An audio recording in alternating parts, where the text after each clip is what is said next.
Have you ever woken up carrying the weight of yesterday, mistakes you can't undo, words you wish you could take back, prayers that still seem unanswered? The good news is this: you did not wake up to judgment, you woke up to mercy. Before your feet touched the ground this morning, the mercy of Jesus was already waiting for you. The Bible declares in Lamentations, "Because of the Lord's great love we are not consumed, for his mercies never fail. They are new every morning, great is your faithfulness." Not recycled mercy, not leftover grace. Brand new mercy, every single morning. The mercy of Jesus means you are not defined by your past. It means last night's failure does not cancel today's calling. It means God did not give up on you while you were sleeping. Think about Peter. He denied Jesus 3 times, publicly, painfully, and intentionally.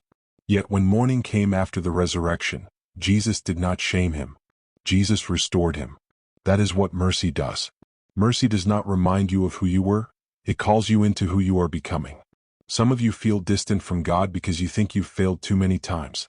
But listen carefully, Jesus' mercy is not exhausted by your weakness. The cross was enough. The blood still speaks. Grace still flows. Every sunrise is God saying, "I'm not finished with you." Every breath is proof that mercy has the final word. Today, stop punishing yourself for what Jesus has already forgiven. Stop replaying what God has already erased. If he gives you new mercy each morning, then he expects you to walk in new hope today. You don't need to earn mercy. You don't need to deserve grace. You only need to receive it. Let us pray. Lord Jesus, thank you for mercy that never runs dry. Thank you that when I wake up, your grace is already waiting for me.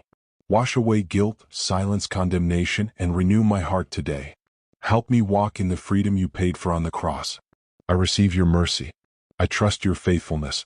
And I choose to live this day for your glory. In the mighty name of Jesus, Amen.